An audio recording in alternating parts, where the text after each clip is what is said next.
Welcome to Straw. Ever wonder how chemical imbalances within our brain circuits can lead to profound neurological disorders? Let's explore key pathways. In depression, serotonin, norepinephrine, and dopamine deficits interact with elevated cortisol, reducing critical BDNF and disrupting neuronal health.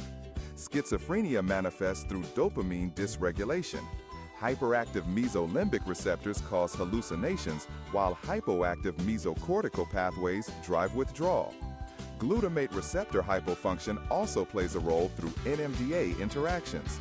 For Alzheimer's, amyloid plaque buildup and tau protein tangles trigger cholinergic deficits and neuronal death. This simulation visualizes how pharmacodynamics, agonists, antagonists, and receptor activities guide neurotransmitter systems like acetylcholine and glutamate. Discover these mechanisms interactively. Looking forward to connect with you.